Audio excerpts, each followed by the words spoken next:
زٹی میں آپ کا استقبال ہے. میں ہوں منیر حسین ہورا. آج ہمارے ساتھ بات چیت کرنے کے لیے MLA بڈگام آغا سید منتظر مہدی صاحب ہمارے ساتھ موجود ہیں. آغا صاحب، بڈگام میں آج حادثہ پہ دلدوز ثانیہ پیش آیا ہے. تو ایک معصوم لڑکی کی جان چلی گئی ہے. تو مبینہ طور پہ کہا کہ یہ قتل ہے. تو کیسے اس چیز کو دیکھے ہیں کہ اب لوگ بھی، ان کے گھر والے بھی انصاف کی ڈیمانڈ کر رہے ہیں؟ دیکھیے، جہاں تک اس معاملے کا تعلق ہے جو صبح ہمیں پیش آیا دیکھنے کو ملا بڈگام میں، اس کی میں پرزور الفاظ میں مذمت کرتا ہوں. ساتھ کے ساتھ ان کے گھر والوں کے ساتھ شانہ بشانہ ہم کھڑے، یہ بھی میں یقین دہانی دلاتا ہوں.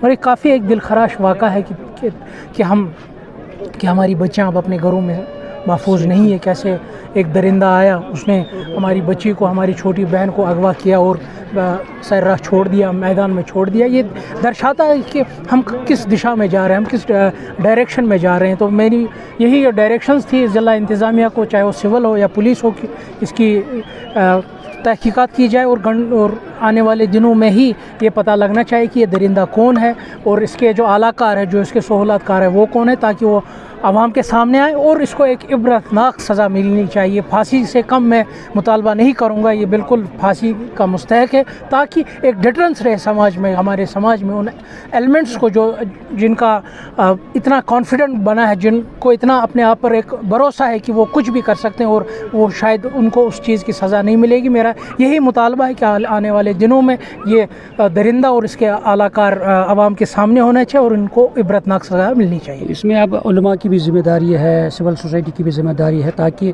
بنیادی سطح پہ اب اخلاقیات کو مزید بڑھانے کی ضرورت ہے تاکہ اس طرح کے واردات پیش نہ آ سکیں. بالکل، یہ مذہبی قیادت کی بھی ذمہ داری ہے. میں ان سے بھی اپیل کرنا چاہوں گا، کیونکہ ہمیشہ ہماری جو رہبری ہے وہ محراب اور ممبر نے کی ہے. اب جو یہ نیا چیلنج ہمیں دیکھنے کو ملا ہے، مجھے پورا یقین ہے کہ اس میں بھی محراب و ممبر ہو یا ہماری جو مذہبی قیادت ہو، وہ اس میں بھی ہماری رہبری اور رہنمائی کرے گی. جس طرح اب موجودہ منظرنامہ ہے سیاست کا، کیونکہ آپ اب اسمبلی میں بھی گئے ہیں، تو کیا اس وقت موجودہ سرکار کی طرف سے کام ہو رہا ہے؟ تو کیا پیش رفت ہو رہی ہے یہ جموں کشمیر کو دلدل سے نکالنے کے لیے یا اس کو آگے بڑھانے کے لیے؟ دیکھیے، جہاں تک یہاں کی سیاسی صورتحال کا تعلق، میں سمجھتا ہوں وہ غیر یقینی صورتحال کا شکار ہے.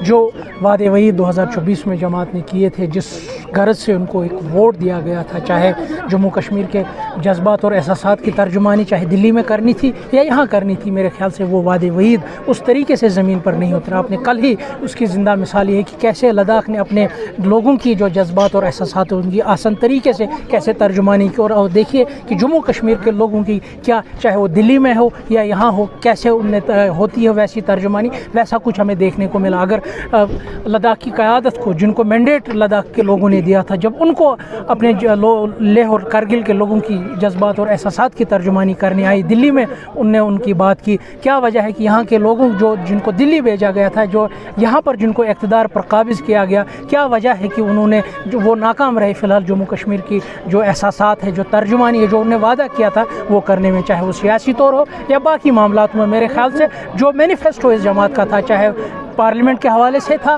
یا یہاں کے حوالے سے تھا، یہ اپنے ہر ایک وعدے پر ناکام ہوئے. یہ ناکام ہوئے ہر وہ وعدہ، چاہے وہ سیاسی وعدہ تھا یا روزمرہ کے معاملات، چاہے وہ بجلی کے حوالے سے ہو یا گیس سلنڈرز کے حوالے سے ہو یا ان امپلائمنٹ کے حوالے سے ہو. یہ جماعت ناکام رہی ہے وہ وعدے زمین پر اتارنے. کل جس طریقے سے LOP نے بھی کہا ہے کہ عمر عبداللہ مسنگ ہے، تو ہم مسنگ رپورٹ، کیا آپ مانتے ہیں کہ عمر عبداللہ گراؤنڈ پہ مسنگ ہے؟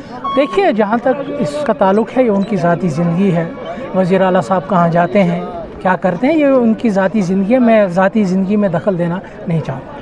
جس طریقے سے محبوبہ مفتی، جیسے RS نے کہا کہ ہمیں مذاکرات کرنے کی ضرورت ہے پاکستان کے ساتھ، محبوبہ مفتی نے بھی وکالت کی ہے کہ اگر RS کے چیف کہہ رہے ہیں تو کم سے کم یعنی یہاں کی جو لیڈرشپ ہے ان کو اس کے لیے اقدامات اٹھانے کی ضرورت ہے. کیا دیکھیے، جہاں تک ہندوستان پاکستان مذاکرات کا تعلق ہے، میرے خیال سے کہ یہ دونوں ایسے، ان دونوں ممالک کا ایسا رشتہ ہے، یہ ایک دوسرے سے دور بھاگ نہیں سکتے. ان کو اجتماعی طور خطے کے امن و امان، خطے کی ترقی کے لیے ٹیبل پر بیٹھنا ہے اور اپنے جو جتنے بھی ڈفرینسز ہیں، چاہے وہ مسئلے کشمیر ہو یا باقی خدشات ہو، ان کا حل صرف اور صرف مذاکرات میں ہے. اگر اب آج RSS والوں کو بھی یہ لگتا ہے کہ مذاکرات کے بغیر کوئی حل نہیں ہے. یہ خوشائند ہے کیونکہ جموں کشمیر کا بچہ یہی کہتا تھا کہ آپ کو ڈائلاگ کرنا ہے کشمیر پر, آپ کو مذاکرات کرنے ہیں کشمیر پر, آپ کشمیریوں کی پٹائی نہیں کر سکتے. پٹائی سے یا تذلیل کرنے سے یہ یہاں کی جو پولیٹیکل گریونس ہے وہ حل نہیں ہو سکتی. اگر ہندوستان کو یہاں کی پولیٹیکل گریونس حل کرنی ہے, ان کو مذاکرات پر آنا ہے, چاہے وہ دلی اسلام آباد ڈائلاگ کرنا ہو یا دلی کشمیر ڈائلاگ کرنا ہو. میرے خیال سے اس سے جموں کشمیر کے لوگوں کا یہ سٹینڈ ریکٹیفائی ہوتا ہے, ریٹریٹ ہوتا ہے کہ مذاکرات کے بغیر اور کوئی چارہ نہیں ہے ان دو ممالک کو اپنے جو مسئلے ہیں, چاہے وہ سیاسی مسئلے ہوں یا باقی دو طرفہ مسئلے ہوں, وہ حل صرف اور صرف ڈائلاگ سے ہوں. یہ تھے ہمارے ساتھ MLA بڈگام آغا سید منتظر مہدی صاحب. نیوز 18 جموں کشمیر کے لیے میں ماگام سے منیر حسین ہرہ.